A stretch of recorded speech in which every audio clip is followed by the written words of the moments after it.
Your family might go hungry this summer. That is not an exaggeration, it is a fact of timing.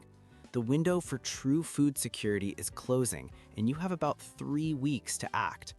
If you miss this narrow window, your seedlings will not mature in time. The first frost of fall will wipe them out. There is no second chance in this system. There is only the cold reality of the seasons. But there is a way to guarantee a harvest and feed your family all summer. It requires you to cheat the climate by starting 11 specific seeds indoors. This is the system for how you secure your food. This method is about extending the season by creating a longer summer that starts now, inside your home. Here are the 11 seeds divided into 3 groups with a specific start time. Group 1 must be started now, the heat lovers like tomatoes, peppers, and celery. Group 2 can wait 2 weeks, the hardy brassicas that form the core of your winter food supply, like cabbage, broccoli, cauliflower, Brussels sprouts, and kale. Group 3 starts in 4 weeks, the long growers that build your pantry, like leeks, onions, and lettuce. This is the entire system, a non-negotiable schedule your summer harvest depends on. This is where most people fail. They plant the right seeds but at the wrong intensity. The first critical error is insufficient light.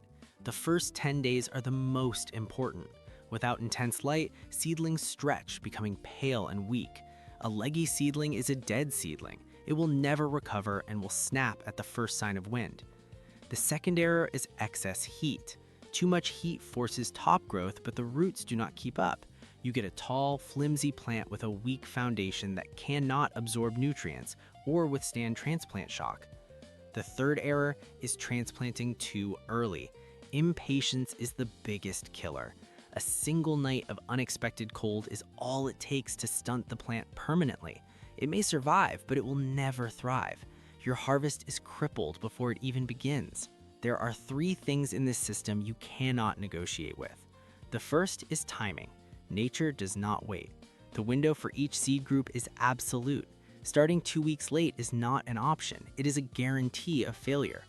You are aligning with a non-negotiable natural clock.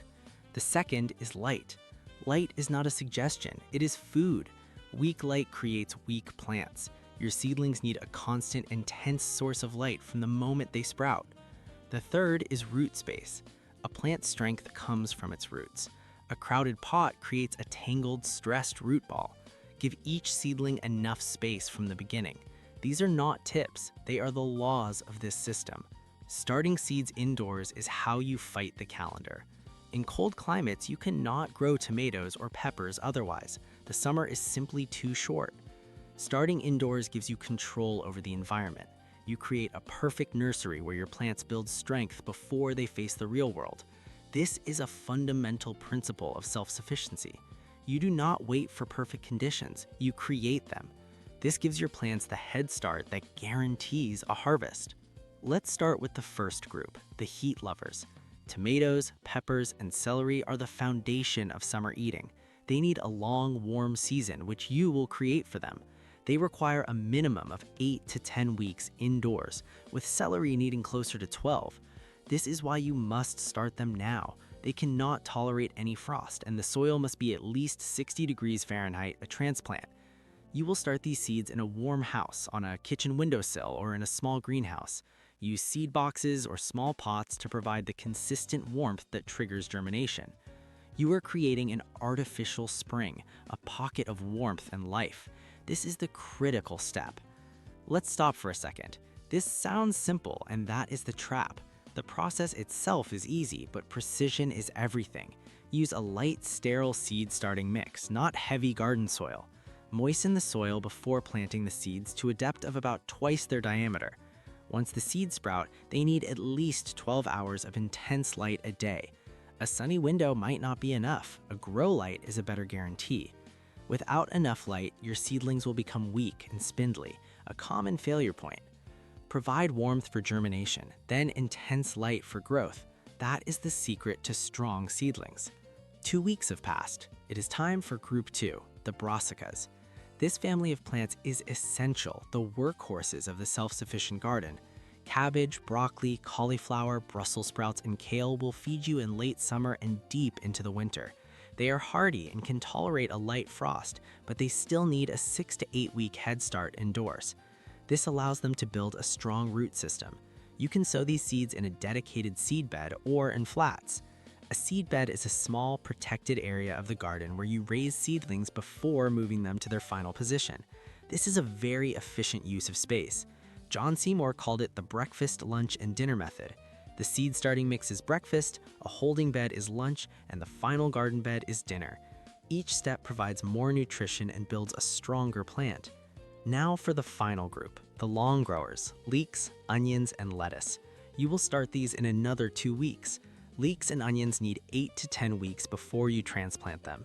Starting them indoors provides this crucial time. Lettuce is different. You can start it indoors 4 to 6 weeks before transplanting. It's also perfect for succession sowing. Start a new small batch every 2 weeks for a steady flow of fresh salads all summer. This is smart gardening, planning for a steady flow of food, not just a massive harvest. These long growers complete your indoor nursery and lay the foundation for an entire year of eating. Let's talk about the real return on this system. For an initial investment of about $30 or $40 in seeds, you are unlocking months of food. Think of it not just in dollars, but in meals. The tomatoes and peppers alone will provide the base for over 100 fresh summer meals, from sauces to salads. Your brassica harvest represents security for the cold months, giving you fresh cabbage and broccoli long after other plants have died. That's another 4 months of food easily. You are turning a small bag of seeds into a pantry that feeds you for half the year. This is the true economic engine of self-sufficiency. This is more than just gardening. It's a philosophy, a declaration of independence. When you start seeds indoors, you are cheating the climate and extending your summer. You are not waiting for the government or grocery stores. You are taking control of your own food supply. John Seymour wrote that you cannot grow good food in cold climates without protection, but you can cheat by starting indoors. This is the essence of self-sufficiency. It's about starting now with what you have, not waiting for something to turn up. This is the mindset. This is the path. Imagine it's July. You walk out into your garden. The air is warm. You see the tomato vines heavy with fruit that started as a tiny seed on your windowsill in February. You see the peppers turning red, plants that also began their life inside your home. Your family is eating fresh, safe food every single day. Now imagine it's September. The nights are getting cooler, but your harvest continues. You are not just eating, you are preserving. The kitchen is filled with the smell of tomato sauce simmering on the stove. Jars of pickled peppers line the counter. You are filling your pantry, building a buffer against the winter. This is not a dream. It is the direct result of the work you are doing now, in the cold and quiet of late winter. This is the payoff. This is what real self-sufficiency looks like. It's not about buying fancy equipment or waiting for the perfect spring day. It's about starting seeds indoors in late winter when everyone else is still sleeping. This is how you feed your family all summer. This is how you take control. This is how you become self-sufficient.